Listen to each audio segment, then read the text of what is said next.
Buenas tardes, compañeros, colegas, enfermeros. El tema que vamos a abordar hoy, en este momento, es lo que tiene que ver con, un tema que en realidad a mí me llama mucho la atención, me es bastante interesante, porque es un tema que ha sido, al menos de mi parte, no lo he visto muy abordado a la hora de la formación, ¿verdad? Es un tema que, pues no es que me apasiona, pero sí me genera mucha expectativa, mucho interés, en el sentido de que, por lo menos hasta hace algún tiempo, yo carecía mucho de lo que es la educación o la información en relación a lo que es el accidente ofídico. Entonces, parte de la iniciativa del colegio en relación a esto, me parece muy acertado que este sea un tema para ser abordado en este curso, porque como que se ha dejado un poquito de lado, y en algunos casos pues es pan de cada día para muchos profesionales y para muchos establecimientos de salud, sobre todo en áreas rurales. Entonces, hoy vamos a abordar lo que es la atención del accidente ofídico, una perspectiva desde nuestra labor de enfermería, ¿verdad? En relación a lo que es el abordaje en urgencias del accidente ofídico, del ofidismo como tal, en nuestras áreas de trabajo. Voy a comenzar con dos noticias, pues que no son nuevas, son del 2018, en donde la primera dice que la OMS incluye los envenenamientos por mordeduras de serpiente como una enfermedad desatendida, o que no ha tenido la importancia o la relevancia que debiera, siendo una enfermedad que en el mundo mata a más de 100.000 personas, ¿verdad? Y otras tantas quedan con secuelas, ¿verdad? Afecta aproximadamente a 2.5 millones de personas en el mundo. Entonces, gracias a la iniciativa de los gobiernos colombianos y costarricenses, es que la OMS incluyó a esta entidad patológica como en una lista donde dice que es una enfermedad desatendida, ¿verdad? Entonces, lo que busca Lo que busca la iniciativa es pues que la Organización Mundial de la Salud incorpore el tema del envenenamiento ofídico a sus programas, a sus oficinas regionales en todos los países, a fin de desarrollar iniciativas, ¿verdad?, conjuntas con los diferentes actores, ¿verdad?, como la comunidad, como los actores sociales, como los actores del área de la salud, ¿verdad?, en un marco de colaboración, de solidaridad, para lo que es definir estrategias que mejoren la situación del accidente ofídico, ¿verdad?, porque no ha tenido el suficiente apoyo o no ha tenido el apoyo que debiera tener.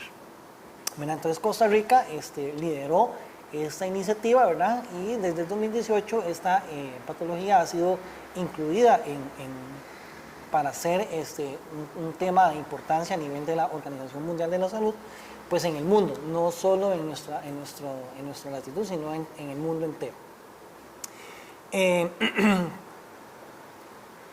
Porque, Costa Rica tiene un liderazgo en relación a lo que es el ofidismo, ¿verdad? Incluso en Costa Rica se producen venenos antiofídicos que son utilizados en África, ¿verdad? Costa Rica es líder en la producción de suero antiofídico, ¿verdad?, para América y en realidad, para el mundo en general. Ahora sí, entremos a lo que veníamos. El accidente ofídico básicamente va a ser un episodio, una situación en donde se va a dar la inoculación o la introducción en el cuerpo humano de una toxina, ¿verdad?, a través de una mordedura. En este caso, sería una mordedura de serpiente. Esta situación me va a llevar, en muchos casos, a lo que es la lesión de los tejidos, ¿verdad?, y incluso a alteraciones fisiológicas relacionadas a la víctima, a la persona que sufre el accidente ofídico como tal. Su frecuencia, ¿verdad? Y la gravedad con la que ocurre hace pues, que tenga una importancia muy relevante en lo que es la salud pública. Bueno, en el mundo se conocen actualmente aproximadamente 2.000, más o menos, 2.000 especies de serpientes, de las cuales son venenosas aproximadamente unas 300 especies de ellas. O sea, de las 2.000, 300 son venenosas y están distribuidas en los diferentes países. Por ejemplo, en Costa Rica tenemos 143 especies de serpientes, de las cuales solo 23 son serpientes venenosas. Pero como ven, tenemos bastante en realidad en relación a lo que es la cantidad mundial. Básicamente Costa Rica, al ser una zona intertropical, tenemos mucha riqueza en especies de flora y fauna, ¿verdad? En especial de fauna herpetogénica. Y Costa Rica concentra el 5% de lo que es la fauna del mundo. O sea, somos un país, pese a que apenas son 50.000 kilómetros cuadrados, somos un país o un área, ¿verdad?, muy rica en biodiversidad en comparación con otros lugares, ¿verdad? Siendo un espacio de tierra tan pequeño, tenemos mucha fauna. Y eso pues da al traste a que tengamos mucha cantidad de serpientes venenosas en este caso, ¿verdad? Que es lo que nos importaría en esta exposición, en esta conferencia. Bueno, como les decía, Costa Rica cuenta con 143 especies de serpientes, ¿verdad?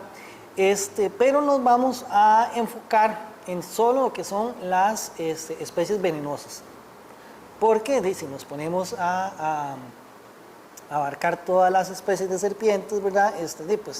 Pues no ocuparíamos casi que todo el día para hablar de serpientes, para hablar de culebras, como diría mi mamá.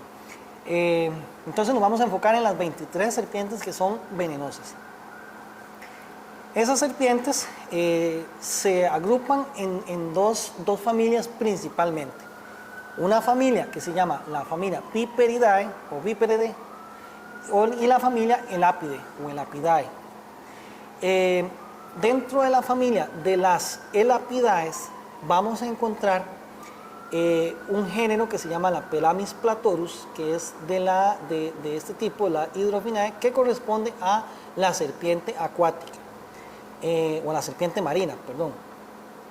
No se le da tanta importancia a esa serpiente porque en realidad la cantidad de casos relacionados con mordeduras de serpiente marinas son prácticamente inexistentes. En realidad son muy pocos los casos. Habría que ¿cómo se llama? Habría que ser muy, como dicen, muy salado para que lo muerda una culebra o una serpiente marina, ¿verdad? Porque en realidad esas serpientes son como muy nerviosas, son como muy miedosas, entonces ellas no se acercan a las personas, ¿verdad? Y también en ese género, en esa familia, perdón, vamos a encontrar el Elapinae, que corresponde al género Micrurus, que corresponde a las corales, que esas sí son de culebras venenosas, muy bonitas y todo, pero son venenosas. A esta familia pertenecen seis especies. De todas las serpientes, el Elapidae corresponde a 6 especies de serpientes del total de 23. Luego encontramos en la familia Viperidae, que ahí vamos a encontrar principalmente en Costa Rica 4 géneros, ¿verdad?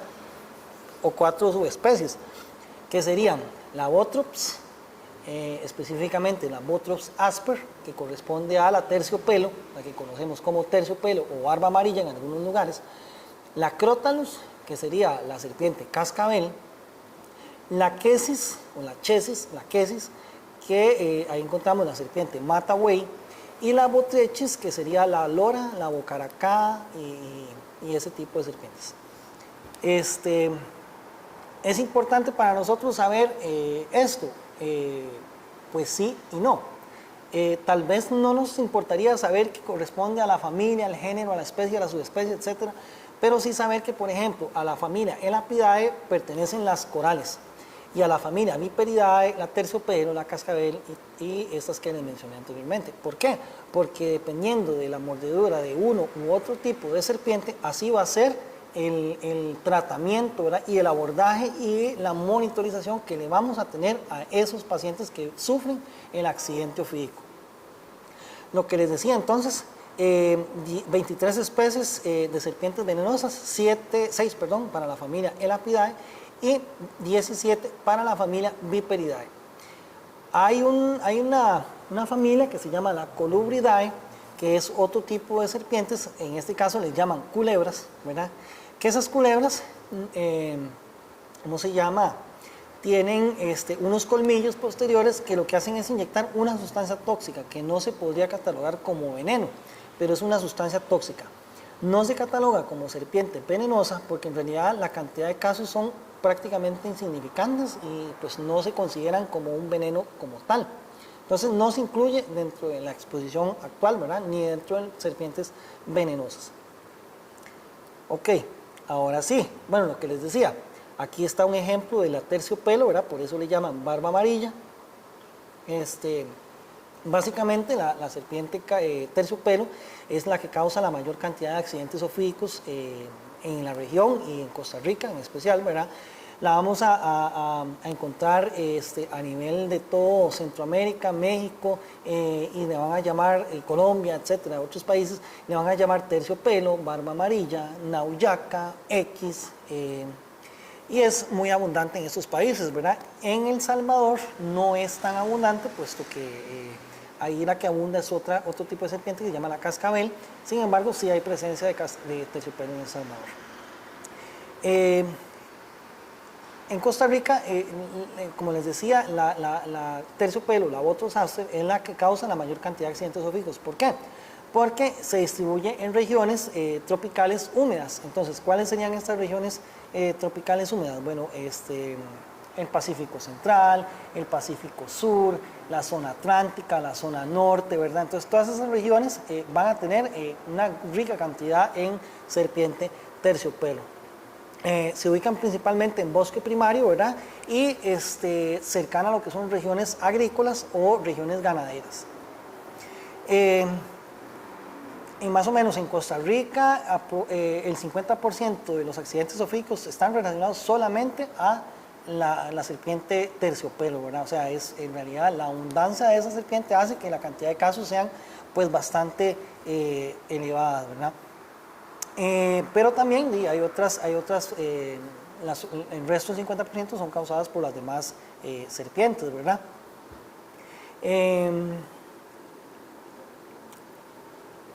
Ok, esa sería, bueno, la terciopelo o Botrus aster. Encontramos, por ejemplo, acá, que esta sería la serpiente cascabel, que es de la familia Crotalus. Luego encontramos la laquesis, ¿verdad? Que sería esta. Es ese tipo de serpiente, ¿verdad? Que es la matabuey. Luego encontramos la serpiente marina o Pelamis platorus, ¿verdad? En realidad muy bonita. Y encontramos también las que son las del género Microdus, ¿verdad? Las serpientes de coral. Que esta sería la coral y esta sería otra que llaman la gargantilla. Ambas son serpientes venenosas. Los accidentes ofídicos por mordedura de coral en realidad son muy escasos, apenas el 1% del total de mordeduras corresponde a la serpiente coral. Y lo que les decía, la serpiente marina pues es causante de prácticamente ningún caso en Costa Rica por mordedura de serpiente marina. Entonces, aquí más o menos en este esquemita vemos cómo se distribuyen los tipos de serpientes en Elapidae, en Viperidae y en ese tipo. De nuevo, es importante reconocer las diferencias entre las familias o las diferencias entre la especie de serpiente. Sí, no, ¿verdad?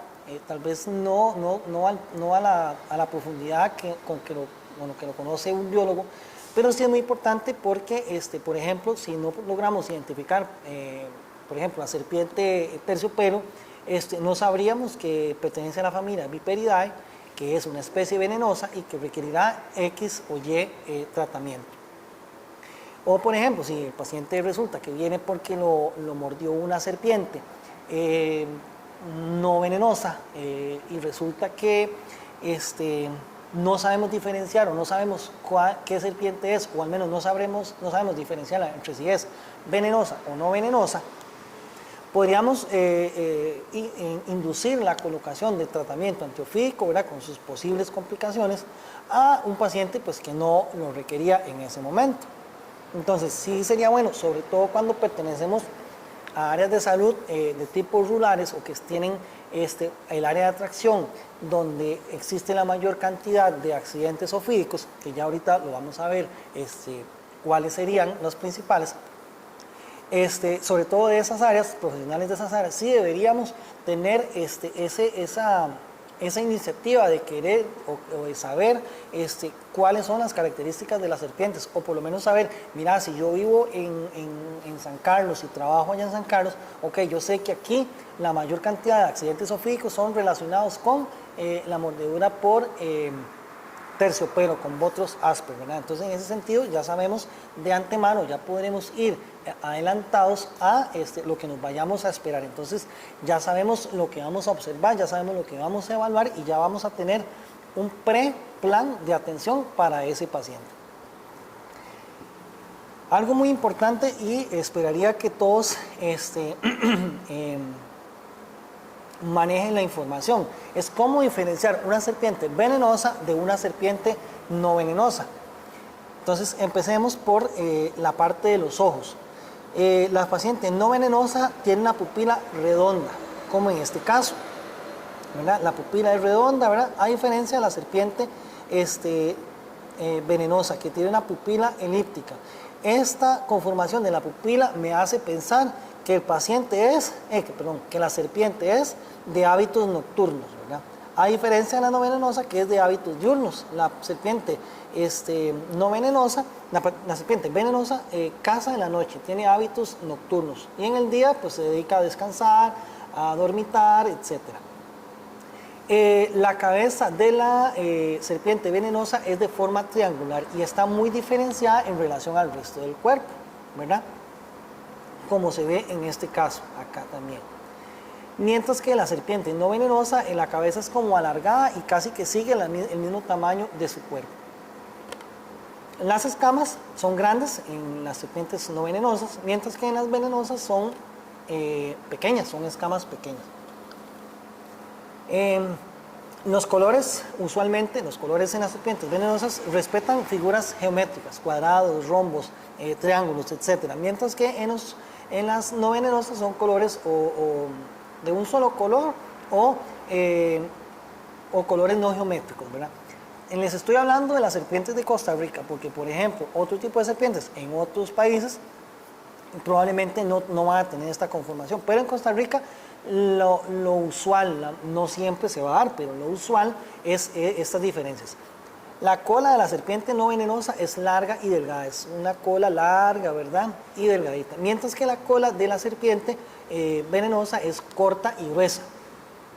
Lo que les decía en relación a los hábitos, la venenosa caza de noche, la no venenosa de día, y lo que son los colmillos en relación a la serpiente venenosa va a ser que van a tener dos colmillos delanteros que son retráctiles, o sea, la serpiente los va a poder mover, mientras que en las no venenosas son colmillos pequeños y no van a tener esos grandes colmillos delanteros, ¿verdad? Igual la serpiente venenosa también tiene colmillos pequeños, pero va a tener esos dos adelante, que son los dos colmillos con los que van a inocular, que van a servir como una aguja, como el equivalente a una aguja para inyectar el veneno.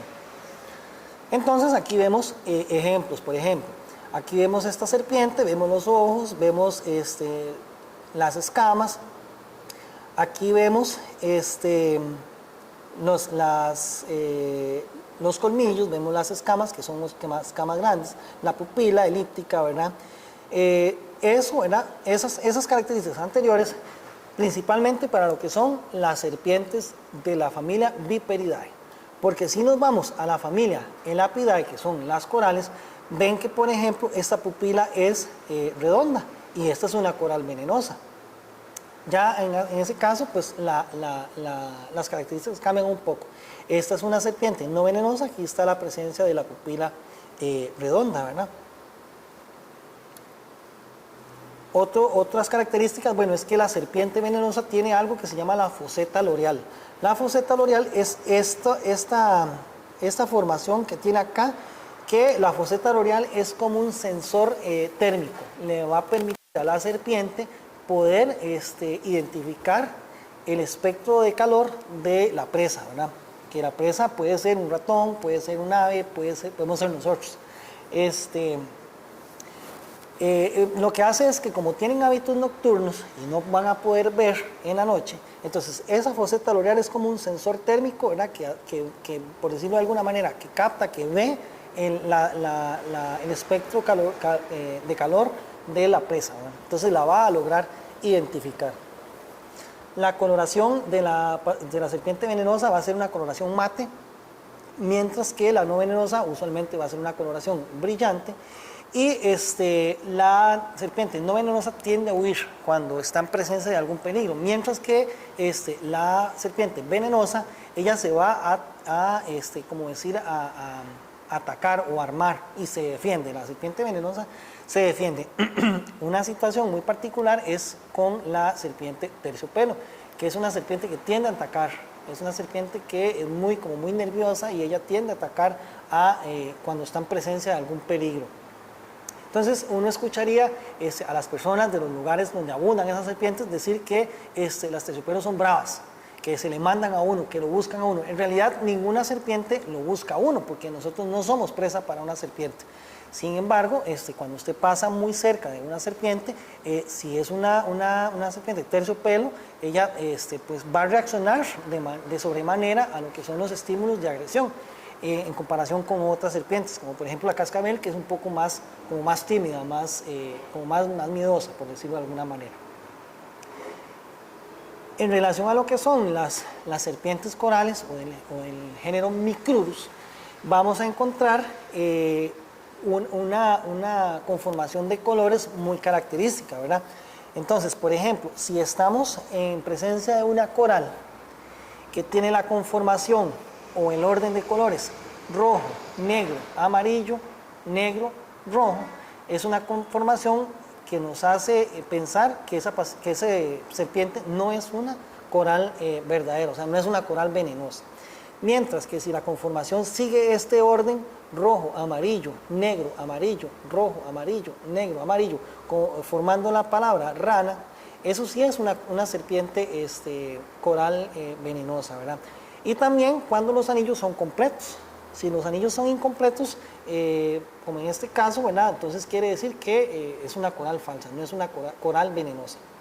Entonces, cuando se aborda un paciente que dice, ay, mira, es que me mordió una coral, ¿verdad? Estaba jugando con la bendita serpiente, ¿verdad? Y la coral se devolvió y le mordió un dedo.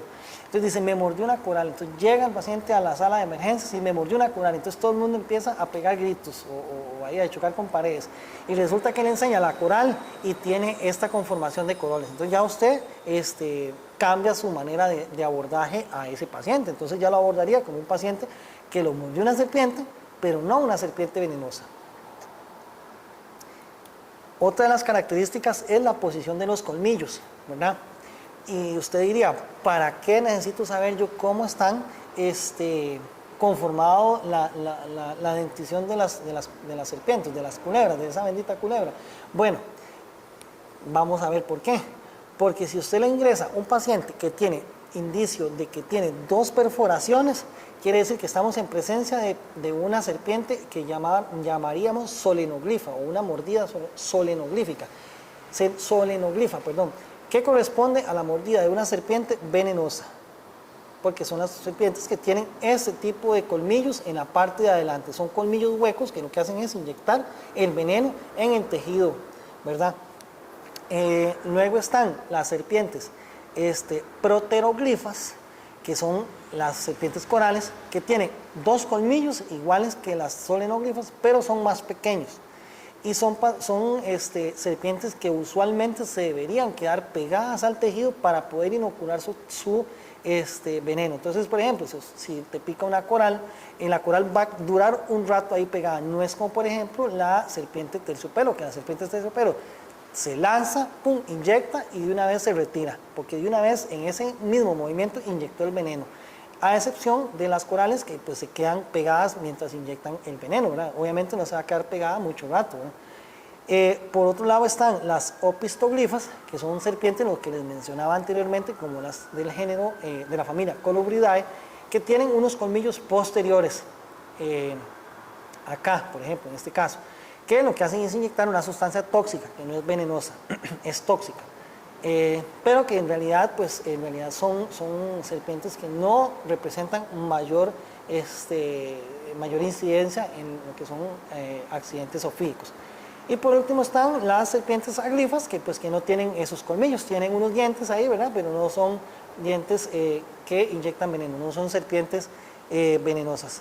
¿Y por qué es importante? Porque el paciente dice, me mordió una serpiente, entonces, ok, vamos a valorar cómo es la mordida. Entonces, si la mordida es una mordida que tiene un montón de rayitas, ¿verdad? Ahí de laceraciones, podríamos pensar que tal vez es una mordidura por una serpiente no venenosa con una mordida aglifa o con una mordida opistoglifa. Entonces, con base en las características de la mordida, vamos a saber, ¿verdad? Obviamente no quiere decir que sea definitivo, pero podríamos sospechar de que la serpiente es o no es venenosa.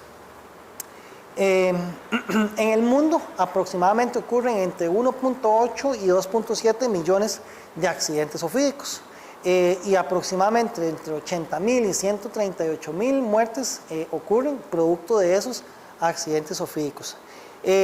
Las personas que quedan sobrevivientes al envenenamiento, ¿verdad? Quedan con algún tipo de secuela física, pueden quedar con pérdida de una extremidad por amputación, pueden quedar con pérdida de la sustancia de alguna extremidad, ¿verdad? Pueden quedar con inmovilizaciones de alguna extremidad, pueden quedar con algún tipo de parálisis que va a afectar su calidad de vida importantemente, algunos incluso hasta incapacitados para caminar o para realizar alguna labor. Y algo que también les afecta es una secuela psicológica. Algunos de esos pacientes pues les da miedo volver a su trabajo porque saben que probablemente se van a encontrar con otra serpiente, sobre todo cuando pacientes que sufren accidentes derivados de la mordedura de una serpiente terciopelo, ¿verdad? Desarrollan muchas secuelas psicológicas, ¿verdad? Esos temores. Si alguno ha tenido la oportunidad de ver noticias, ¿verdad? Donde presentan casos de pacientes que han sido víctimas de accidente ofídico, ellos dicen que sueñan en las noches, que les da miedo andar cerca de su casa, que les da miedo salir a caminar, porque la situación por la que han pasado probablemente no ha sido una situación agradable, ¿verdad? Porque estas situaciones, estos accidentes ofídicos generan mucho dolor, generan pérdida ¿cómo se llama?, de su estructura física, ¿verdad? Y eso va a tener importantes afectación psicológica en esos pacientes. En Costa Rica aproximadamente ocurren anualmente entre 500 y 600 casos, ¿verdad? Aproximadamente tiene una tasa de incidencia entre 13 por cada 100.000 habitantes. Como les decía, la principal ubicación de lo que son los accidentes ofídicos acá tiene que ver con las regiones del Pacífico Central, Pacífico Sur, ¿verdad? El área de Jacó, Quepos, Parrita, cantones de Osa, Golfito, todo eso, ¿verdad? Donde la incidencia es más alta, incluso llegando hasta los 50 por cada 100.000 habitantes. O bien las regiones Caribe y Norte, ¿verdad? El lado de San Carlos, Upala, Limón, Guaples, bueno, todos esos lugares del área del Caribe y del Norte. En Costa Rica, pues en realidad la mortalidad es baja, está entre 0.2 y más o menos 0.15 casos por 100.000 habitantes, lo que representa más o menos unos 3 a 6 casos de muerte por accidente ofídico al año en Costa Rica. se ha reducido notablemente la mortalidad en nuestro país en las últimas décadas, ¿verdad? Principalmente porque tenemos facilidad a lo que es la atención de salud y la colocación rápida de lo que es el tratamiento antiofídico, ¿verdad? Sin embargo, pueda que esos datos sean sujetos de su registro, porque en algunos momentos o en algunos casos el paciente no consulta los servicios de salud, ¿verdad? Era muy dado a que hasta hace unos pocos años el paciente víctima de accidente ofídico era manejado a nivel de la casa, ¿verdad? Con brebajes, con oraciones, con mucha situación ahí que actualmente pues no está recomendado, porque la persona presentaba muchas complicaciones, incluso morían en el hogar. Entonces, probablemente el subregistro no es tanto como hace unos años, pero incluso en este momento aún se da, porque incluso a veces no se pueden identificar los tipos o las especies de serpiente que provocan el accidente. Entonces eso es parte del subregistro que existe, por el desconocimiento el conocimiento herpetológico que tenemos del accidente ofídico. Ocurre principalmente en las edades comprendidas entre los 10 y los 50 años, ¿verdad? O sea, en una edad productiva, y en realidad las edades que van por encima de los 10 años hasta los menos de 18, muchos de los accidentes ocurren en las riberas de los ríos o incluso alrededor de las casas, ¿verdad? Serpientes que se acercan mucho a las casas, porque hemos invadido mucho lo que es el espacio natural, ¿verdad? Boscoso, y pues las serpientes, esas eran sus lugares de caza, ¿verdad? Los accidentes principalmente se dan en zonas rurales, son más frecuentes en lo que son zonas rurales, y en específico en áreas de cultivo y de ganadería, ¿verdad? Son los lugares donde se dan más cantidad de accidentes. Se incrementa en la época lluviosa, que va desde junio hasta noviembre, más o menos, de finales de mayo, junio hasta noviembre, y corresponde con el periodo lluvioso, ¿verdad? Y corresponde también con el momento en que se da la mayor producción agrícola, ¿verdad? Cuando hay más movimiento de personas en las labores agrícolas, y justamente corresponde al ciclo reproductivo de lo que son las serpientes. Hay un pico más o menos entre junio y julio, y además otro en noviembre y diciembre, donde se da la mayor cantidad de esos casos. Sobre todo porque es donde se dan, lo que les decía, periodos de producción, y la tasa reproductiva de las serpientes es más alta. ¿Dónde pueden aparecer frecuentemente los accidentes ofídicos? Bueno, en áreas de trabajo agrícola, caminos, riberas de los ríos próximos a las que son áreas de cultivo, regiones cerca de lo que son las casas, ¿verdad? En las áreas rurales especialmente. Y algo muy importante, mira, ahí se me metió un cero adicional. Entre 2012 y 2014, el accidente ofídico por terciopelo o por Botrops asper alcanzó el 84% de los casos de esos accidentes. O sea, de cada 100 mordeduras que hubieron en ese lapso de tiempo, 84 eran debidas a la presencia o a la mordedura de una serpiente de terciopelo, ¿verdad? La distribución de los ataques por la zona anatómica van a depender mucho del tipo de serpiente y de la labor que estaba haciendo la persona, ¿verdad? Y del lugar en donde estemos. Entonces, por ejemplo, el 50% de los casos aproximadamente van a corresponder a accidentes o mordeduras ubicadas en los pies, ¿verdad? Otro 27% tiene que ver con lo que son manos, ¿verdad?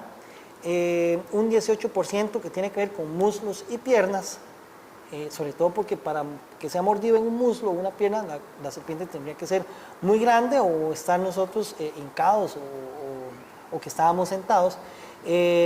Un 1% en cabeza, cuello y tronco, ¿verdad?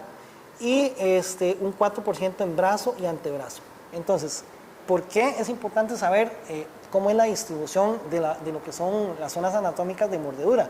Bueno, porque si estamos, por ejemplo, en el Valle Central, donde la actividad agrícola más importante es la recolección de café, entonces sabemos que probablemente la persona que fue mordida a nivel ¿cómo se llama?, de brazos y antebrazos, probablemente sea una serpiente de tipo arborícola, no sé, una bocaracá o otro tipo de serpiente que tiene,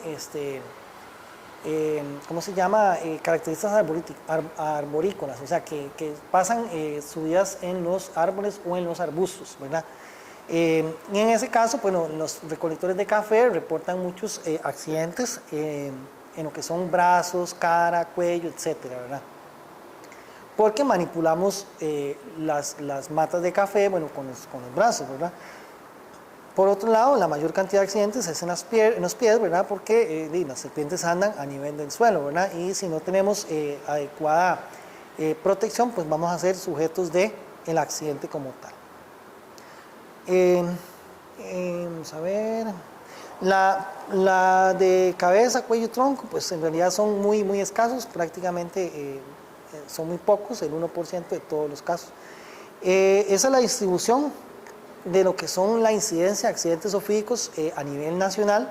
Si vemos lo que les decía anteriormente, la mayor cantidad de reportes de accidentes zoofídicos corresponden al Pacífico Central, Pacífico Sur, Suroeste, el área atlántica, ¿verdad?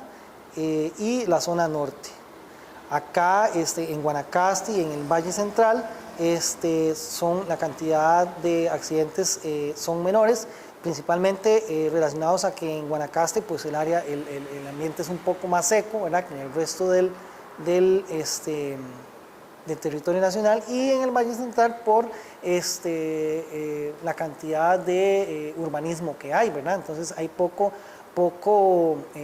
cobertura boscosa, entonces habría una menor cantidad y una menor incidencia de accidentes zoofídicos. Entonces eso fue reportado más o menos entre el 2003 y el 2007, ¿verdad?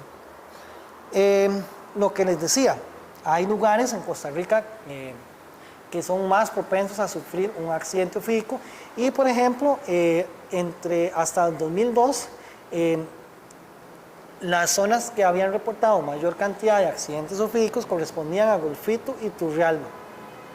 Entonces, por ejemplo, si usted es un profesional de enfermería que trabaja en el área de salud o en el área de atracción del lado de Turrialba o del lado de Golfito, sabe que va a tener una mayor probabilidad de atender un accidente zoofídico que alguien que viva, por ejemplo, en Pérez de León, o alguien que viva en San José, o alguien que viva en Cartago. O que trabaje en Cartago, perdón. Entonces, pues deberíamos estar más empapados en relación a lo que es el manejo de estos pacientes, ¿verdad? O sea, estar más actualizados en relación a lo que es el manejo de estos pacientes. Ahora bien, ya hablando un poquito más centrado a lo que es la parte del envenenamiento como tal, vamos a ver algo anterior a eso. No. En relación a lo que es la fisiopatología del envenenamiento, eso va a estar relacionado con varias situaciones. En primer lugar, va a depender de cuánto veneno administró la serpiente a la persona. Y la cantidad de veneno va también a depender del tipo de serpiente, de la especie de la serpiente, además de si es una serpiente joven o si es una serpiente adulta, si es una serpiente que está en el sur o si es una serpiente que está en el norte o si es una serpiente que está en el centro del país, ¿verdad? Así va a tener características particulares. Entonces la sintomatología que va a experimentar la persona va a ser diferente en relación a cuánto medicamento, a cuánto veneno fue inoculado en su organismo, ¿verdad? Igual, si por ejemplo, si fue mordido por una serpiente del género Botrytis, que son serpientes que son pequeñas, usualmente menores a 50 centímetros o de 50 centímetros, a diferencia de que si lo mordió una Botrosastrum, una terciopelo, la cantidad de veneno va a ser muy diferente, ¿verdad? Entonces la sintomatología o la fisiopatología va a ser muy diferente, ¿verdad? Obviamente más severa en casos de mordeduras por serpiente terciopelo. Ahora bien, va a depender también de la ruta de inoculación. puede hacer, que la serpiente mordió y el veneno quedó alojado a nivel intramuscular o a nivel subcutáneo, ¿verdad? Sin embargo, sabemos que sí, tal vez por desgracia el colmillo, ¿verdad? La punta del colmillo quedó dentro de un vaso y inoculó el veneno directamente en un vaso sanguíneo, ¿verdad? Eso podría incrementar la rapidez en la que aparecen los síntomas y la severidad del envenenamiento, ¿verdad? No sé qué tan salado podría ser uno para que para que la serpiente le inocule directamente el veneno en un vaso, ¿verdad? Pero también, bueno, si el veneno queda a nivel del tejido adiposo, también la absorción puede ser más rápida. También la severidad va a depender de la característica de la persona que ha sido mordida.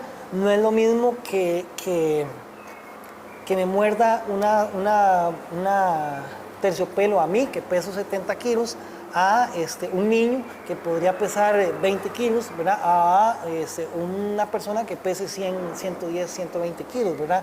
El volumen de distribución va a ser mayor en el niño, ¿verdad? En comparación con el cuerpo, con la cantidad ¿cómo se llama? De masa corporal mías que del niño o que la persona que pesa 120 kilos, ¿verdad? Y también va a depender de cuánto fue el tiempo que duró el paciente en recibir atención. Entonces, por ejemplo, les voy a comentar a manera de anécdota. Recibimos un paciente que ese paciente fue mordido en el lado de Talamanca, ¿verdad? El paciente fue mordido en el área, en el lado de Talamanca. Fue mordido como a las 9 de la mañana. No sé, honestamente no sé, pero según lo que me explicó el mismo paciente, de donde él estaba a la salida más próxima, ¿verdad? Donde podía tomar un carro, tardaba no sé si horas o un día en salir. De donde estaba al lugar donde podía montarse en un carro, ¿verdad? A caballo. Y entonces pudo ingresar un helicóptero hasta el otro día, porque creo que el río estaba crecido, entonces no se podía pasar, entonces no recuerdo muy bien. Pero, o sea, no pudieron salir ese día y el paciente lo había mordido una terciopelo en ese momento. Entonces, el paciente pudo, bueno, reportaron el caso, ¿verdad? Por vía, no sé, radio, teléfono, y pudo ingresar un helicóptero. Bueno, ese día no había posibilidad de ingresar porque el clima estaba horrible, ¿verdad? Entonces no podía ingresar el helicóptero. Ingresó hasta el otro día, en la mañana. Trasladaron al paciente directamente al Hospital Calderón Guardia y ya el paciente tenía casi 24 horas sin atención.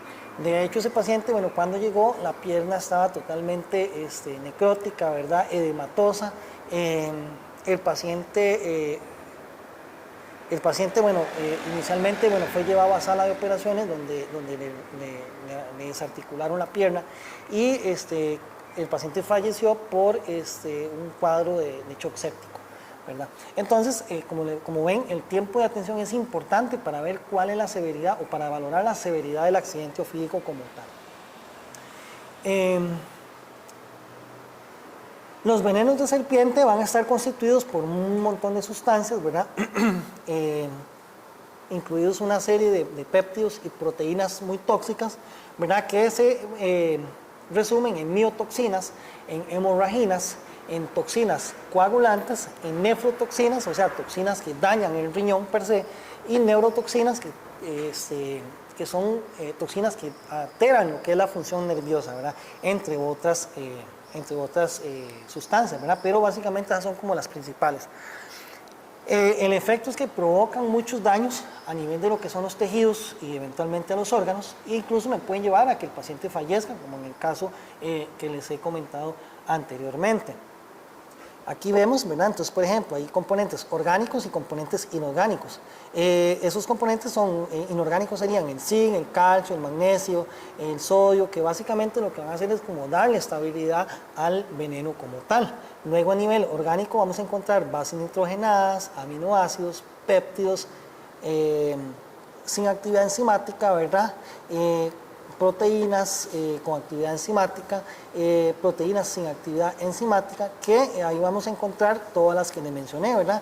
Hidrolasas, fosfolipasas, nucleasas, esterasas, proteasas, ¿verdad? Dentro de las proteasas, muy importante, las metaloproteinasas y las serinoproteasas, y más adelante vamos a ver qué acción particular tiene cada sustancia en el comportamiento del veneno en el cuerpo de la persona.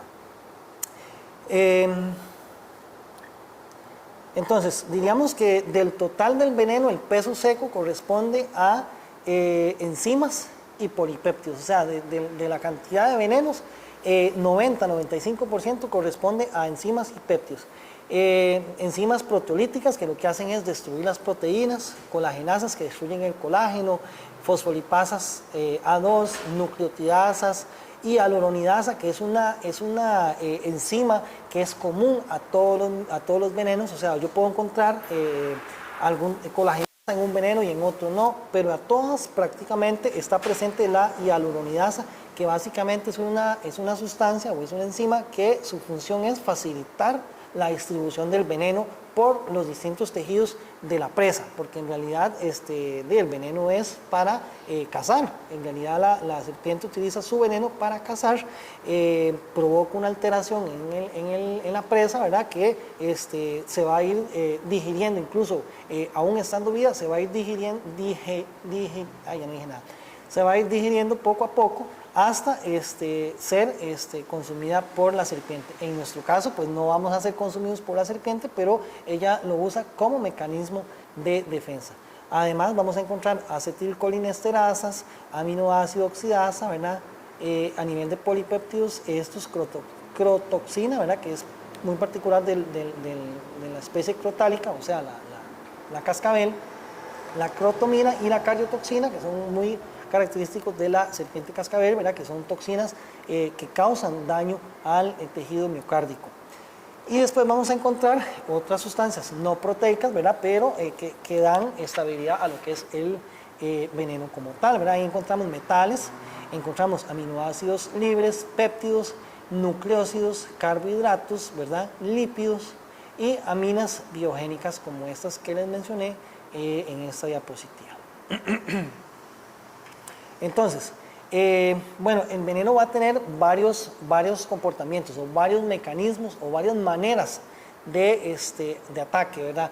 Una sería la parte proteolítica, lo que les decía, ¿verdad? Donde hay destrucción de las proteínas y me va a causar graves daños a lo que son los tejidos, ¿verdad? Ahí encontramos, por ejemplo, las colagenasas, las crotoxinas, las hialuronidasas que les mencioné, la fosfolipasa A2 y ojo con esa fosfolipasa A2, ¿verdad? Porque lo que hace es que se une a la membrana de lo que son las fibras musculares, ¿verdad? Y causa pérdida de lo que es la integridad de la membrana muscular, de la fibra muscular, ¿verdad? Y va a haber una entrada de calcio al citoplasma, ¿verdad? Y va a haber una hipercontracción de las fibras musculares, ¿verdad? Y eso me va a llevar a una disfunción mitocondrial. Y entonces la suma de todos estos eventos me va a causar mionecrosis, o sea, destrucción o muerte de lo que es el tejido muscular. Entonces, esta es una de las proteínas o de las enzimas más importantes y más dañinas del veneno de serpiente. Luego encontramos la miotoxina y la miotoxina 2, que también van a ser sustancias que me aumentan o que me potencian el daño a los tejidos o al músculo como tal. Eso va también a producir necrosis de las fibras musculares, lo que les decía, ¿verdad? Libera CPK y LDH y mioglobina, que como son proteínas grandes, ¿verdad? Me van a lesionar la parte del tejido renal y me pueden llevar a hacer una insuficiencia renal, y también me va a producir rhabdomiolisis, ¿verdad? Por destrucción del tejido muscular, ¿verdad? Igual como cuando hacemos mucho ejercicio, que sufrimos de rhabdomiolisis, y también me va a llevar a un deterioro de la función renal. Además también va a tener un comportamiento, un ángulo de ataque desde el punto de vista coagulante, en donde va a haber una afectación directa sobre el fibrinógeno, ¿verdad? Y me va a causar la formación de coágulos. Al principio el veneno va a ser procoagulante, o sea que me va a causar pequeños coágulos, microcoágulos que me van a hacer una angiopatía obstructiva, digamos, pequeños trombos, pequeños coágulos. Y cuando se empieza a consumir el fibrinógeno, ¿verdad? Vamos a tener una coagulopatía por consumo, ¿verdad? Porque se nos agota el fibrinógeno y entonces la sangre ahí se va a volver incoagulable, o sea, la sangre no se va a poder coagular. Como consecuencias va a producir hemorragias, ¿verdad? Porque la sangre no se va a poder coagular.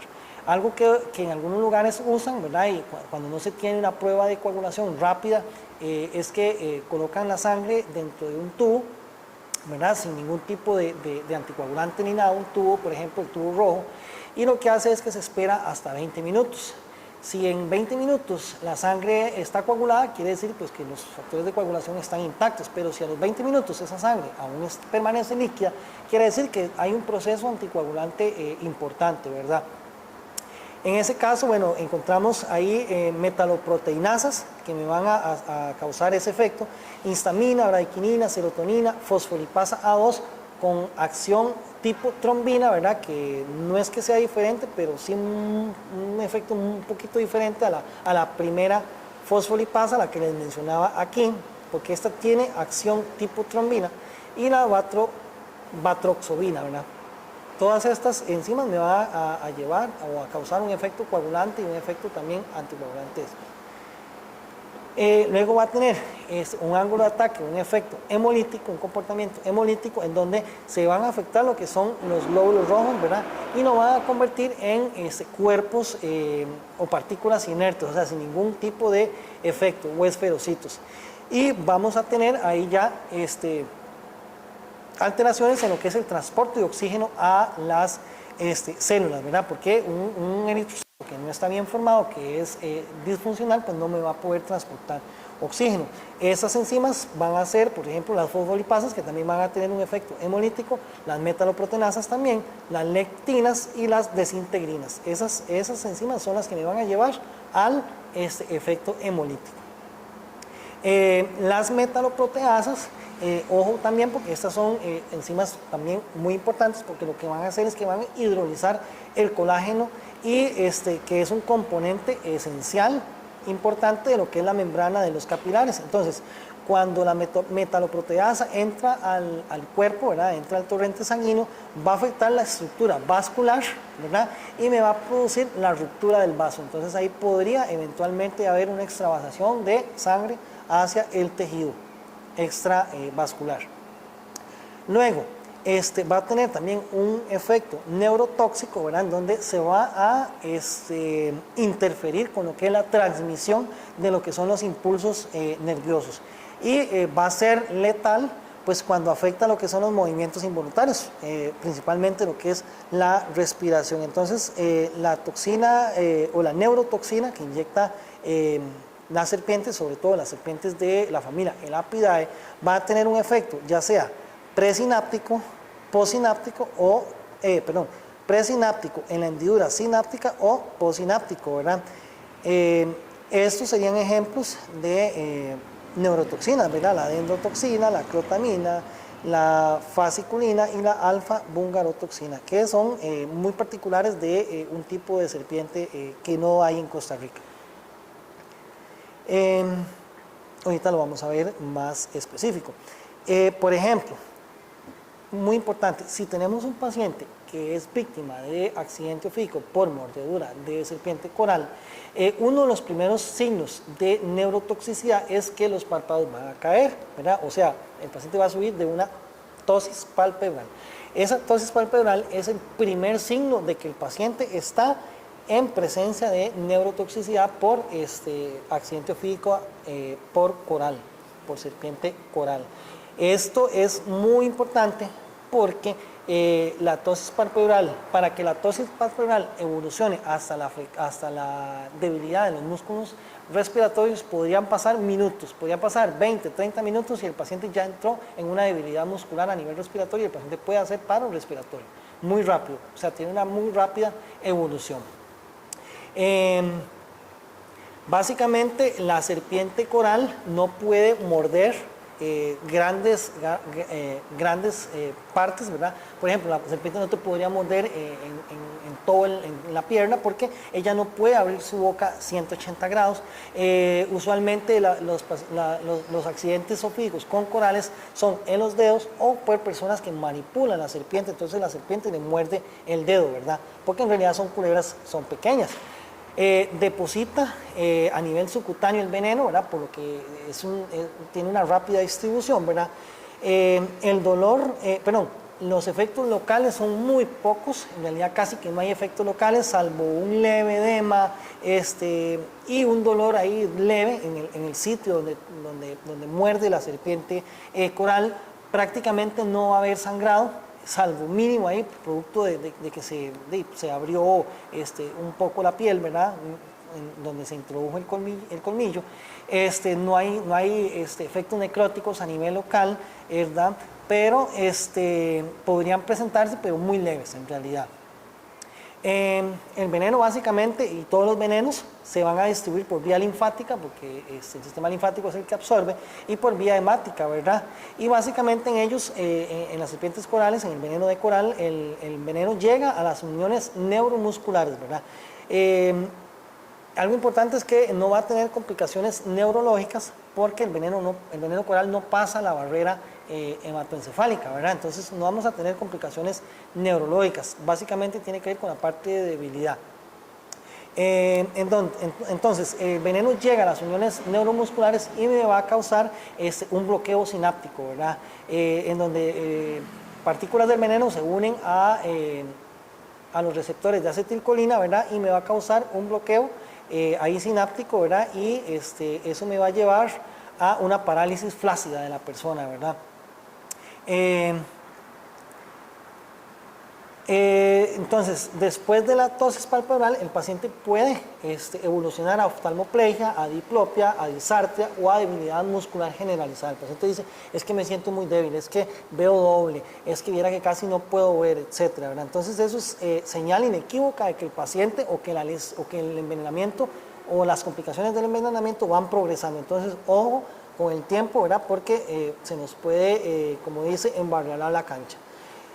La consecuencia principal o la situación principal por la que el paciente puede fallecer es por parálisis de los músculos respiratorios. El paciente puede entrar en un paro respiratorio y en un paro cardiorrespiratorio si no se aborda de manera adecuada.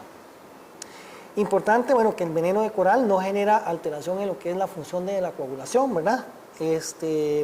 Y estos efectos van a ser, los efectos ya neurológicos podrían eventualmente presentarse al cabo de unas horas, ¿verdad? Puede hacer que el paciente no haga el efecto inmediato de parálisis, de alteraciones ¿cómo se llama? En la función neurológica, pero podría presentarse en las próximas horas. Entonces, los pacientes se deben observar al menos por 12 horas después del evento ofídico como tal. Usualmente, los pacientes que se presentan con accidente ofídico por serpiente coral van a referir un dolor leve en el sitio donde lo mordió la serpiente. Van a presentar salivación, pueden presentar parestesias locales, ¿verdad? Que sienten que el dedo lo tienen adormecido, que la mano la tienen adormecida, ¿verdad? Pueden decir que ven doble o pueden tener diplopia, ¿verdad? Pueden tener dificultad en la deglución, el paciente dice que mira cómo me cuesta tragar, ¿verdad? Pueden tener oftalmoplegia, pueden referir que tienen disnea, sobre todo ya cuando ha evolucionado el envenenamiento. El paciente puede tener fasciculaciones, ¿verdad? Esos movimientos de los músculos, la tosis palpebral, que sería como uno de los primeros síntomas en aparecer, y por último la parálisis respiratoria, ¿verdad? Y la disartria, ¿verdad? Podría referir a la disartria. Y por último la parálisis respiratoria, que sería como la complicación más grave del accidente ofídico y por la que la persona se puede morir, y porque solamente esa sea ¿cómo se llama? La única complicación que me puede generar la muerte no quiere decir que el accidente ofídico por coral sea de menos severidad que el de la familia de serpientes de Viperidae, ¿verdad? Porque al final, si no se atienden los dos, me van a llevar a la muerte. Tal vez alguna más aparatosa que la otra, ¿verdad? Pero al final, el desenlace final va a ser la muerte en ambos casos si no se atiende de manera adecuada y oportuna. Eh, Ahora bien, el envenenamiento por serpientes de la familia Viperidae, pues sí va a ser muy diferente al envenenamiento por coral, ¿verdad? Va a ser un poco más trágico, más aparatoso, más grotesco, por decirlo de alguna manera. Y como les decía, va a depender de la cantidad de veneno que inocule la serpiente, ¿verdad? Entonces va a tener también va a depender de las características de la serpiente, si es una serpiente grande, si es una serpiente pequeña, si es joven o es una serpiente ya adulta, si es una serpiente de una zona o de la otra, dependiendo también el tiempo, ¿verdad? Tiempo del año en el que sea la mordedura, ¿verdad? Cómo se compone el veneno, porque hay serpientes que tienen más metaloproteinasas que otras, hay serpientes que tienen más fosfolipasas A2 que otras, entonces dependiendo de eso va a ser los efectos que me va a tener en el organismo del paciente accidentado. El sitio anatómico también de la mordedura va a depender en la severidad o en la gravedad del accidente. Por ejemplo, los casos donde son mordidos a nivel de miembros superiores, cuello, cara, van a tener una complicación más rápida, ¿verdad? Porque van a durar menos tiempo en llegar al todo lo que es el torrente sanguíneo. El peso, el talla de la persona va también a depender, como lo expliqué anteriormente, porque dependiendo de cuál sea el peso, así va a tener un volumen de distribución del medicamento, ¿verdad? Perdón, del medicamento, del veneno en el cuerpo, ¿verdad? No es lo mismo una persona de 40 kilos que una persona de 120 kilos. Y lo que les decía, el tiempo hasta obtener la asistencia médica, ¿verdad? Entonces, todas esas variables me van a definir la severidad de la intoxicación o del envenenamiento como tal. Entonces,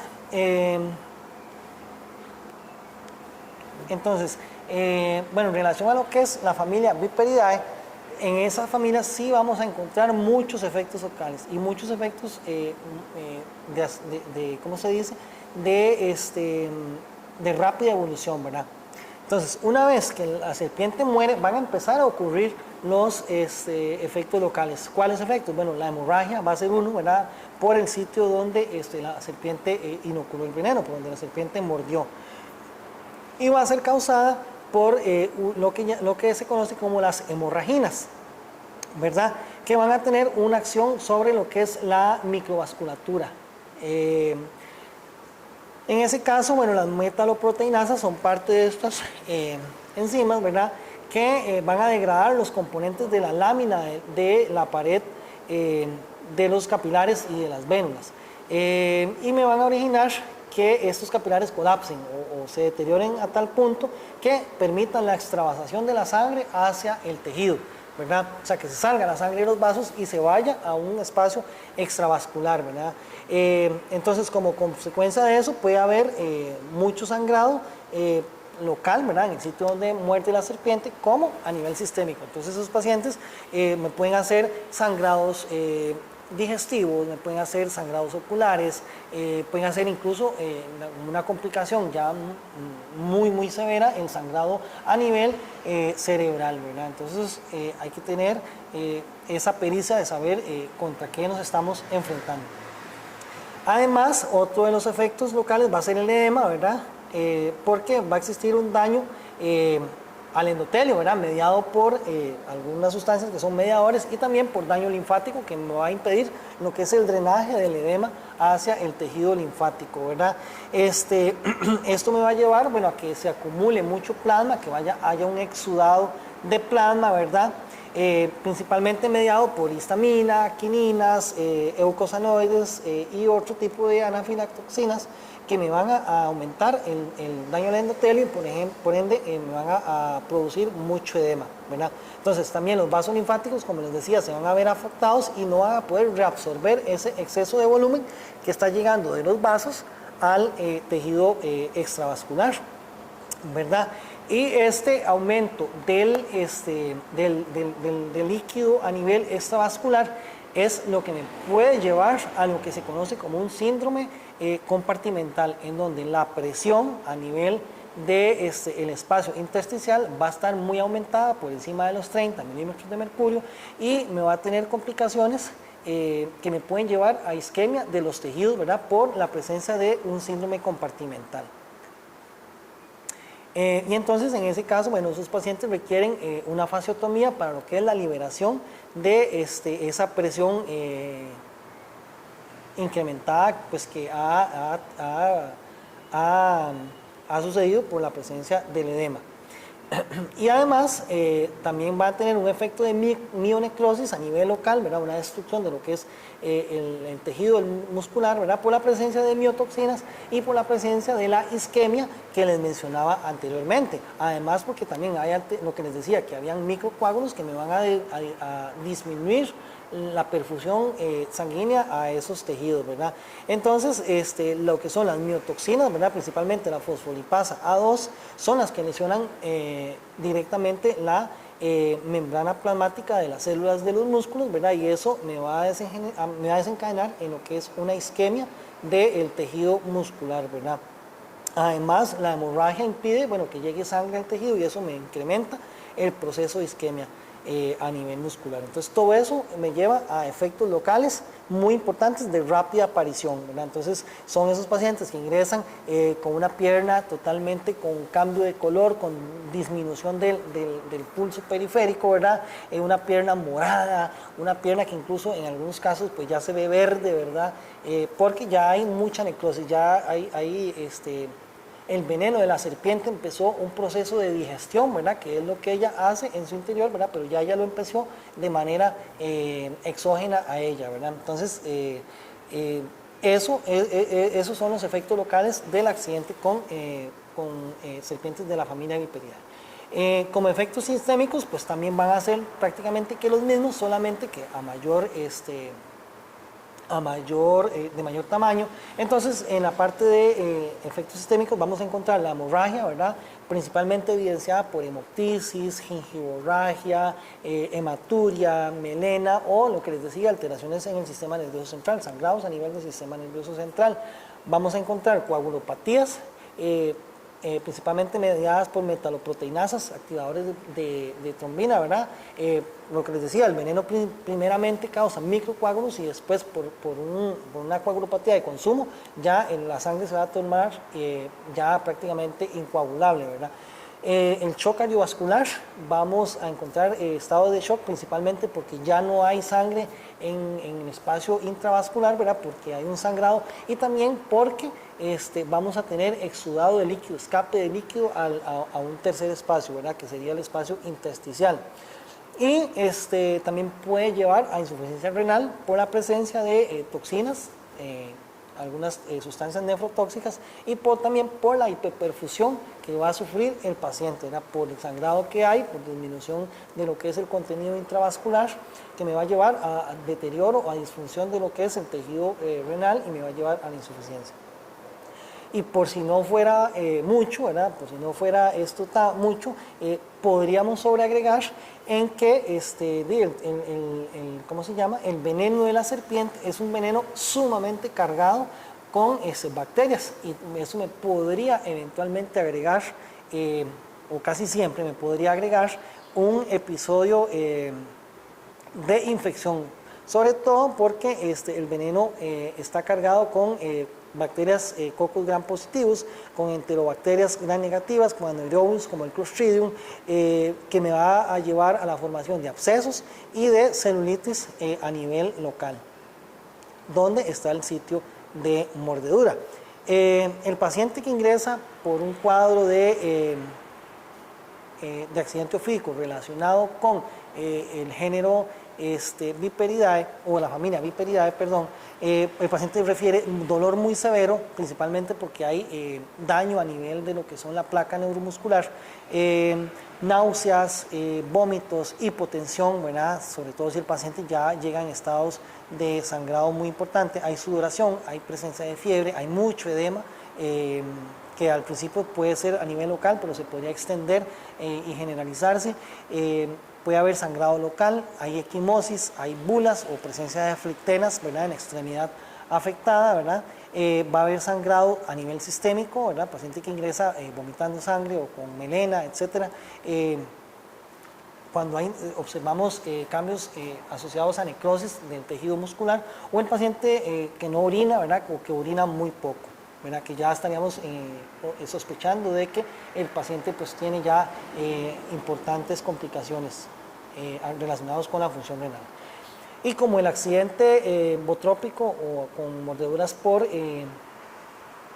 terciopelo es tan importante y tan frecuente en Costa Rica, pues les comento que básicamente estas tres sustancias son las que me van a generar la principal sintomatología en el accidente con esta serpiente.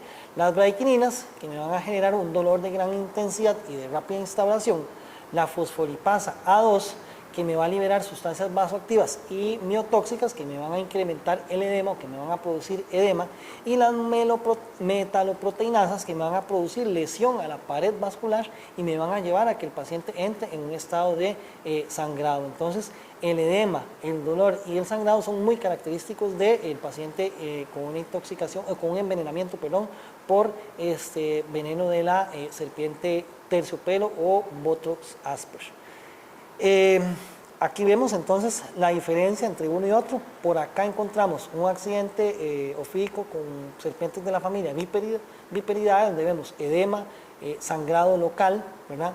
Incluso ya hay necrosis de tejido, ¿verdad? Que incluso, como lo ven acá, puede llegar hasta el hombro, y el accidente fue acá, ¿verdad? Y del otro lado tenemos ¿cómo se llama? Un accidente ofídico con serpientes de la familia Elapidae, ¿verdad? Donde la ptosis palpebral es el primer síntoma que experimenta un paciente, y después de ahí van a tener, como les decía, podría tener una rápida evolución, incluso hasta de minutos, ¿verdad? Entonces, ojo en presencia de ese primer signo. Entonces, mi primera no, ¿cómo va a ser la manera en que yo voy a actuar frente a un accidente ofídico? Bueno, lo que decía es que, por ejemplo, aquí en la meseta central, en hospitales acá centrales, no vamos a tener o vamos a tener muy poca experiencia en relación a lo que es la atención de pacientes con accidente ofídico. Por lo general, son pacientes que ya llegan trasladados de otras áreas de atracción, por ejemplo, en donde ya, por ejemplo, se les colocó el medicamento antiofídico a esos pacientes, y nos lo trasladan por complicaciones posteriores al accidente ofídico, como el edema, como la insuficiencia renal, para facioctomizar, etcétera, ¿verdad?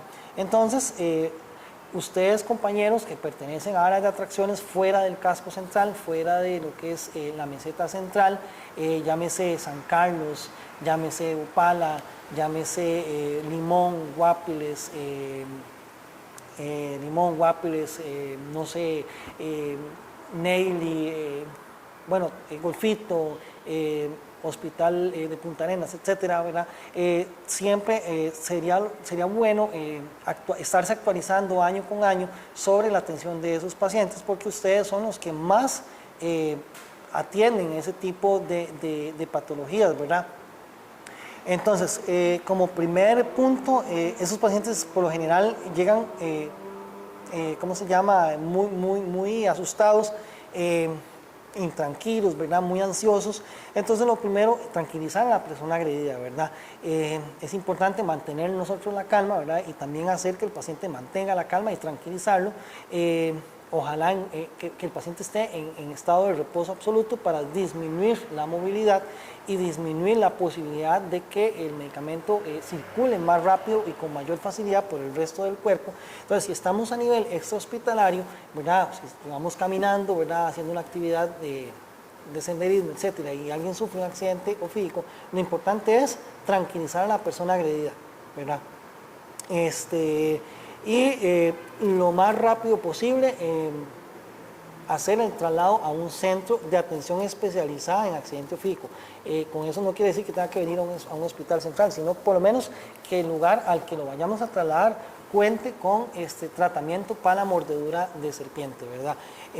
Por lo general, los lugares donde se da la mayor cantidad de accidentes zoofídicos ya tienen un stock de medicamento para la atención de esos accidentes, ¿verdad? Entonces, idealmente trasladarlo donde se va a dar la atención, ¿verdad? Exámenes de laboratorio, ¿verdad? Y donde se pueda observar mejor la evolución de esos pacientes. Es importante inmovilizar la extremidad afectada, ¿verdad? A fin de que se mantenga lo más sin movimiento posible. Es importante lo que es la recogida de datos, por ejemplo, la hora en que sufrió la mordedura, identificar, ojalá, el tipo de serpiente, el aspecto, a qué hora fue, dónde fue. Importante marcar la lesión, ¿verdad? Preguntar si la persona tiene otra patología, si es un paciente cardiópata, si es un paciente que estaba tomando algún tipo de anticoagulante, porque imagínense, o sea, si estamos frente a un veneno que produce un efecto anticoagulante y la persona estaba, adicional a la mordedura, estaba anticoagulado por alguna patología, pues entonces el riesgo de algún tipo de sangrado podría incrementarse en gran medida.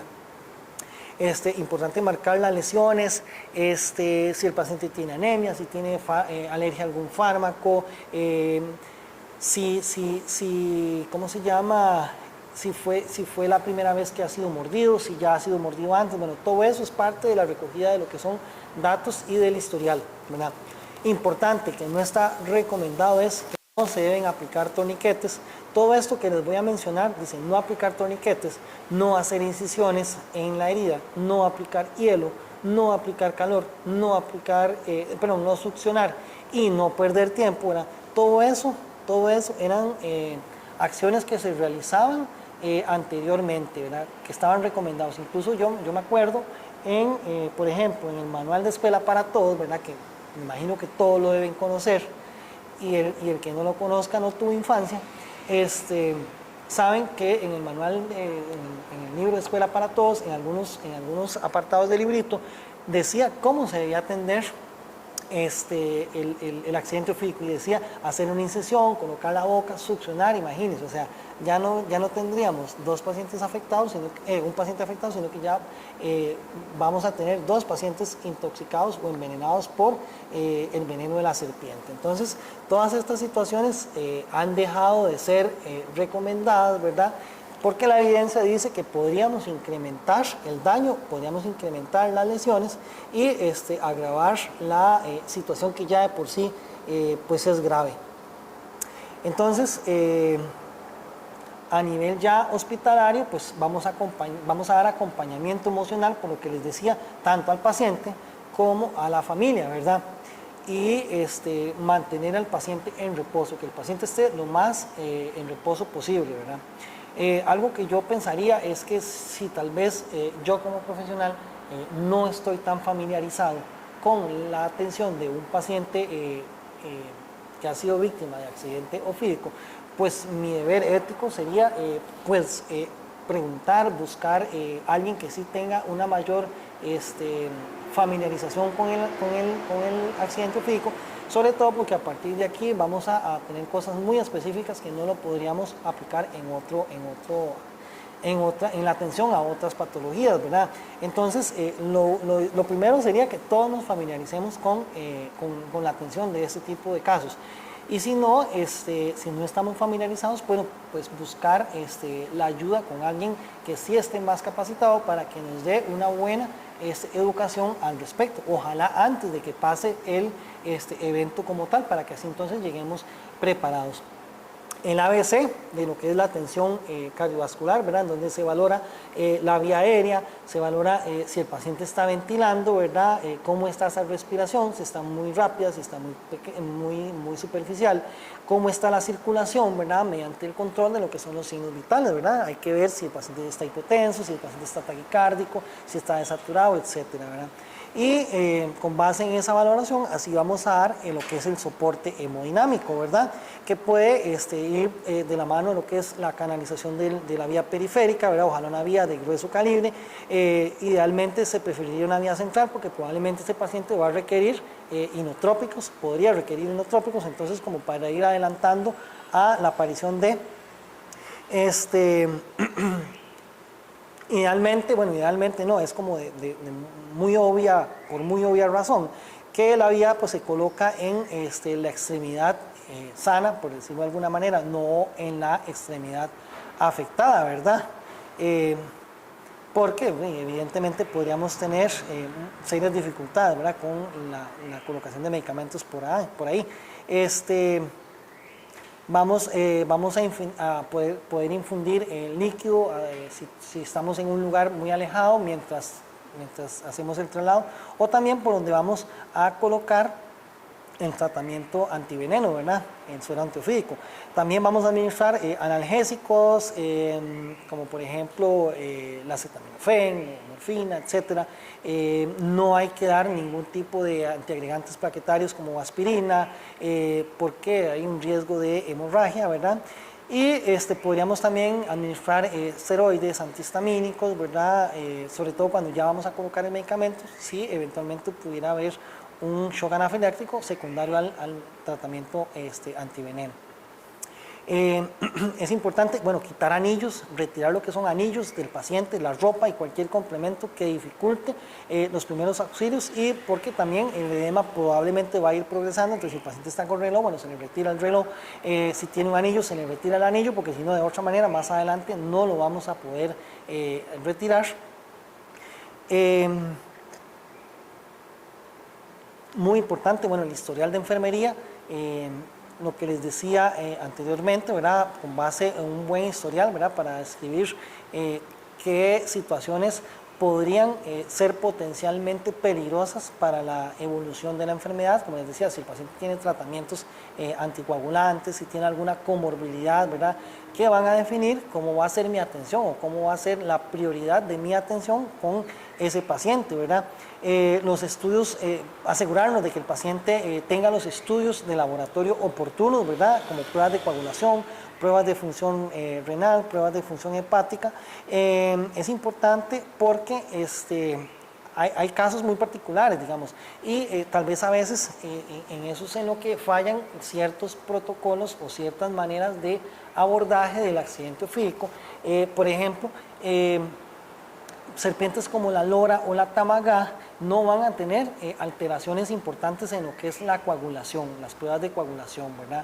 Entonces, pero sí van a tener alteración en lo que es la parte de lesión en vaso. Entonces, por ejemplo, si te muerde una lora, vas a tener sangrado, o si te muerde una tamagá, vas a tener sangrado, pero ese sangrado no va a estar mediado por anticoagulación, sino que va a estar mediado por destrucción de las paredes del brazo y por extravasación, pero no porque haya tenido problemas de coagulación, ¿verdad? Entonces, no siempre se toman solo un parámetro para valorar la severidad o para valorar el pronóstico de ese paciente.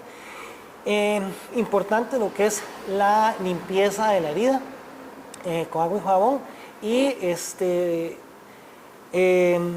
hay que desinfectar con algún tipo de antiséptico, ¿verdad? Como la clorexina o como el agua oxigenada, y hay que evitar poner algún tipo de antiséptico que tiña la piel y que dificulten la valoración de la mordedura, como por ejemplo el yodo, o bueno, ahora utilizan un antiséptico que se llama Clorapep, que también tiñe la piel como de una coloración anaranjada. Entonces ahí evitar ese tipo de irritantes para valorar, porque si hubiese una isquemia a nivel o una necrosis a nivel ahí local, no podríamos observarlo porque la piel está teñida con algún tipo de colorante. Entonces no podríamos hacer una buena evaluación. Es importante que hay que medir el perímetro de la extremidad afectada, ¿verdad? Hay que medirla en donde está la lesión, ¿verdad? Y en la articulación proximal a la lesión. Entonces, por ejemplo, si tenemos una lesión a nivel de la pierna, ¿verdad? Entonces vamos a medir cómo está el edema en el tobillo y en la rodilla, ¿verdad? Para ver cómo evoluciona o cómo progresa el edema en sí, ¿verdad? Y también es importante examinar y marcar dónde fue el tipo de la mordedura como tal, ¿verdad? Inspeccionar qué tipo, como les decía, porque si es una mordedura con dos puntitos, ¿verdad? Con dos sitios de inserción, estaríamos ante una serpiente de tipo Viperidae venenosa, ¿verdad? Pero si tiene otro tipo de patrón de mordida, entonces estaríamos hablando de otra serpiente, incluso hasta de serpientes no venenosas, ¿verdad? Importante examinar y medir la marca, bueno, ya se lo dije, evaluación clínica y valorar la condición del área afectada, ¿verdad? Hay que ver si hay sitios de sangrado, hay que ver las heridas, cómo está la piel, cómo están las mucosas, si hay presencia de hematuria, si hay presencia de edema, si hay equimosis, si hay flictenas, si hay otras lesiones importantes, ¿verdad?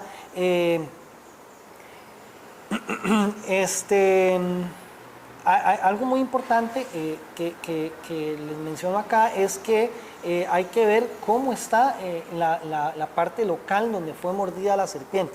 Porque, por ejemplo, hay veces donde la serpiente, una serpiente venenosa, muerde pero no inocula el veneno, ¿verdad? Entonces pasan horas y horas y horas y no hay presencia de lesiones locales, ¿verdad? Y en algunos casos eso puede suceder y eso se llama como una mordida seca, una mordida donde la serpiente mordió, metió sus colmillos, pero no inoculó el veneno, ¿verdad? O bien, si hay una mordida y no hay efectos locales, podría ser una serpiente coral, ¿verdad?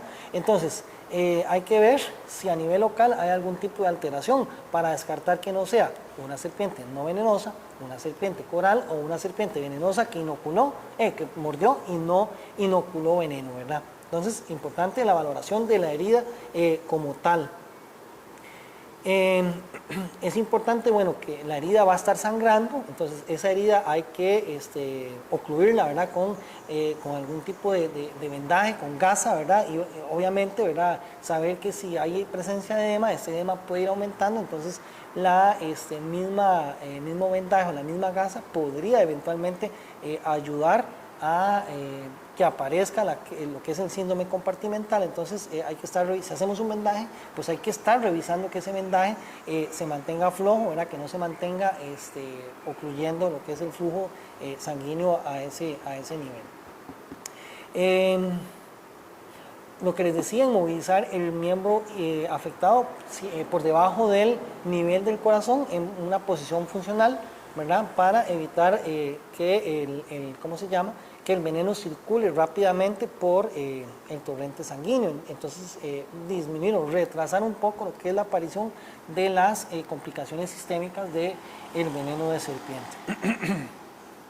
Hay que evaluar lo que es el grado del envenenamiento, ¿verdad? Entonces se evalúa el dolor, la progresión del edema y la hemorragia. Entonces, conforme a esas tres características, ya casi vamos a ver, es como se evalúa en si estamos en presencia de un accidente físico grave, moderado o leve, ¿verdad? En la siguiente diapositiva lo vamos a explicar un poquito mejor. Y es importante, bueno, lo que es aplicar el tratamiento etiológico, ¿verdad? Y sintomático, que en ese caso podría ser la aplicación del tratamiento antiofídico, ¿verdad? Y otro tipo de tratamiento relacionado con lo que son otras complicaciones, como por ejemplo el dolor. Es importante que cuando tenemos un accidente ofídico, en aproximadamente el 25% de los casos no van a presentar síntomas, ¿verdad? Pero no porque no presentan síntomas, no quiere decir que el paciente vaya a estar fuera de peligro, ¿verdad? A modo particular, bueno, mi mamá ella fue mordida por una serpiente bocaracá, propiamente una Botrytis supraciliaris. Fue mordida en un dedo y la serpiente estaba en la verja de la casa. Entonces, cuando ella fue a manipular un trapo que estaba guindando en la verja, justamente fue en la verja atrás de la cocina. Entonces, manipuló un trapo que había ahí y en el trapo no, cerca del trapo había una serpiente de esas que si acaso medía 20 centímetros, si acaso. O sea, era una serpiente muy pequeña. Bueno, Los efectos locales que tuvo fue el edema y fue el dolor. Entonces, como en esos casos, ¿verdad? Se manejó como un estado de severidad leve, ¿verdad? Igual en el área de salud, que fue el área de salud de Ciudad Colón, Mora Palmichal es el área de salud, se le colocaron 10 frascos de suero antiofídico, ¿verdad? Polivalente. Y y bueno, así fue como se manejó. En realidad fue un accidente físico leve, ¿verdad? Y es lo que vamos a ver en esta diapositiva. El estado de severidad del accidente físico va a estar determinado por la presencia de lo que les decía, dolor, edema o ¿cómo se llama? O hemorragia, ¿verdad? O algún tipo de sangrado. Entonces, leve va a ser un estado o un accidente donde va a haber un dolor, va a haber edema y va a haber un eritema local, pero van a estar como muy leves, ¿verdad? Y el paciente va a estar en buen estado general y los laboratorios van a estar normales. En el caso, por ejemplo, particular de mi mamá, ella tenía los laboratorios normales, si tenía edema, eso fue en el dedo, el edema le llegaba hasta la muñeca, el dolor pues en realidad era leve, lo que decía el edema, y no tenía sangrado, ¿verdad? No tenía ni siquiera eritema. Estaba en buen estado general, no tenía ningún tipo de complicación hemodinámica y los laboratorios estaban normales. Ahora bien, si ya tiene un dolor, un edema y ya hay presencia de algún tipo de sangrado moderado o un eritema moderado, pero no hay manifestaciones sistémicas, incluso podría tener una gingivorragia y los laboratorios ya están ligeramente o discretamente alterados, se manejaría como un accidente físico de tipo moderado. Ahora bien, si ya hay síntomas graves, ya hay presencia de iflictenas, ya hay equimosis, ya hay necrosis, hematuria, melena, hay shock hemodinámico, hay pruebas de coagulación que ya están muy alteradas, incluso hasta indefinidas, y ya el fibrinógeno está por debajo de 100, estamos en presencia pues, de un accidente físico de tipo grave y pues, es un paciente que tiene una alta probabilidad de muerte, ¿verdad? Por las complicaciones que podría eventualmente presentar de aquí en adelante. Ahora sí, con relación a lo que es el suero antiofídico, básicamente estas van a ser las dos presentaciones. En Costa Rica se utiliza el suero antiofídico producido por el Instituto Clodomiro Picado, ¿verdad? Porque somos potencia, como dice, somos potencia papá en la producción de suero antiofídico. Incluso los exportamos a otros países, ¿verdad? Incluyendo a países africanos, donde se produce un suero muy específico acá en Costa Rica para países subsaharianos, ¿verdad? Donde hay un tipo de accidente físico muy particular relacionado con serpientes muy específicas de esa zona, ¿verdad? Entonces en Costa Rica se producen esos sueros para el tratamiento de esos accidentes. Entonces, básicamente el suero antiofídico es un suero, ¿verdad? Compuesto por anticuerpos de origen equino, en donde lo que se hace es que se le inyecta pequeñas dosis de veneno a caballos y el caballo va a desarrollar anticuerpos, ¿verdad? Donde se extrae la sangre del caballo, volumen, se filtra, se le separa del plasma, se le devuelven los glóbulos rojos al caballo y se deja el plasma, ¿verdad? Entonces de ahí, a través de varios procesos, se extraen los anticuerpos, ¿verdad? Y es lo que conocemos como el tratamiento antiveneno, ¿verdad? Que de un lado acá tenemos el suero polivalente, ¿verdad? Que se va a utilizar para todo lo que son serpientes de la familia Viperidae, y por otro lado el suero anticoral, que va a ser para serpientes de la familia Elapidae, ¿verdad? Antes, hace muchos años, y si ustedes en su lugar de trabajo, algún médico les pide que hagan una prueba de sensibilidad del veneno a nivel intradérmico, ¿verdad? Como si fuera una prueba de penicilina, esto ya está obsoleto, eso se ha demostrado que no son confiables y no predicen si el paciente va a hacer hipersensibilidad a la administración del suero. Entonces, ¿cómo se coloca el suero? Bueno, el suero se pone siguiendo un protocolo que ya está previamente definido por el Instituto Clodomiro Picado, en donde la cantidad de suero recomendada por biperidades va a ser dependiendo de la severidad. Entonces, lo que vimos anteriormente, leve, moderado o grave. Si fuera un caso leve, se le van a poner 5 frascos, que fue la cantidad de frascos que le pusieron a mi mamá, siguiendo con el ejemplo de mi mamá, un caso vivido. Luego hablamos de casos moderados y severos, en donde se van a poner hasta 10 frascos, ¿verdad? Y casos muy, muy severos, donde se les va a colocar 15 frascos. En casos de mordedura por serpiente coral, en esa situación se le va a poner 10 frascos de esa solución, de ese suero antiveneno. Lo primero es que hay que revisar si el paciente, si el veneno tiene algún tipo de alteración. Hay que verificar, si está turbio o si tiene la fecha de vencimiento, ¿verdad? Antes de ser utilizado, ¿verdad?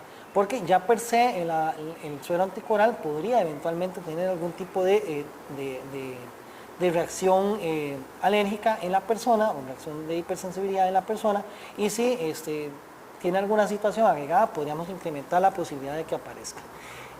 Uno esperaría que con la colocación del suero antiveneno, el cese de la hemorragia termine en las próximas 6 horas, ¿verdad? Y se corrijan parcial o totalmente lo que son las pruebas de coagulación, o sea que ya uno esperaría que ya haya una mejoría, tal vez que no lleguen a estar normales del todo, pero que por lo menos ya se haya observado que haya una mejoría incluso hasta las 12 horas. Y lo ideal es que ya hasta las 24 horas las pruebas de coagulación estén normalizadas, o sea que estén bien y que hayan demostrado que el veneno, el suero antiveneno haya contrarrestado el efecto del veneno como tal. Si ya después de 12 horas el sangrado permanece, ¿verdad? Si después de 6 horas el sangrado permanece, o si después de 12 horas las pruebas de coagulación se han mantenido alteradas, o el estado general del paciente pues sigue en deterioro, ¿verdad? Sigue empeorando, pues se debe administrar una dosis aproximadamente de 5 o incluso hasta de 10 frascos de suero adicional, de acuerdo, ¿verdad?, a la severidad del caso, ¿verdad? Porque ya ahí estaríamos ante la posibilidad de que el veneno no haya contrarrestado la totalidad, el suero antiveneno no haya contrarrestado la totalidad del veneno inoculado por la serpiente, ¿verdad? Como les decía, en Costa Rica se producen 2 tipos de sueros principalmente, que serían el suero anticoral, va a presentarse en forma líquida o en forma liofilizada, ¿verdad? Y que básicamente es para el veneno de las corales de 3 anillos, que son las corales que tienen el rojo, amarillo, negro, amarillo, ¿verdad? Luego va a haber un tipo de suero ahí, antigargantilla, ¿verdad?, que es para corales de 2 anillos, pero se resume en uno solo, en el suero anticoral, y se va a administrar para los 2 tipos de corales. Y luego va a estar el suero polivalente, que es un suero para todo lo que es la familia Viperidae. Entonces, antibotrópico, anticrotálico, antilaquésico, ¿verdad?, que también va a estar en forma líquida o en forma liofilizada. Entonces, esos son los 2 principales sueros que manejamos acá, o los 2 sueros que manejamos acá para el tratamiento. Entonces, ahí importante saber si la serpiente es de tipo Elapidae, o de la familia Elapidae, o de la familia Viperidae, para colocar ya sea uno u otro de los sueros antiveneno. ¿Cómo se da la preparación del suero? Y eso es importante, y esperaría que se lo lleven para su casa o que lo tengan ahí en su casa, ¿verdad? Es que el suero antiveneno se diluye en 500 cc de solución salina, ¿verdad? Entonces se extrae la totalidad del suero. Si está liofilizado, bueno, ¿cómo se llama? Se reconstituye, ¿verdad? Con agua estéril, ¿verdad? Y el volumen total del suero se diluye en 500 cc de una solución salina. Ojo, muy importante, ¿verdad? En caso de niños, pues se va a diluir en 200 cc para evitar la sobrecarga de fluidos. Importante, bueno, que en estos pacientes se debe observar la aparición de reacciones adversas. ¿Cuáles son esas reacciones adversas? Bueno, la urticaria, la hipotensión, la cefalea, las náuseas, el broncoespasmo, los escalofríos, entonces todo eso me puede hacer sospechar de que el paciente está haciendo una reacción alérgica al suero per se, ¿verdad? No al veneno, sino al suero. Entonces,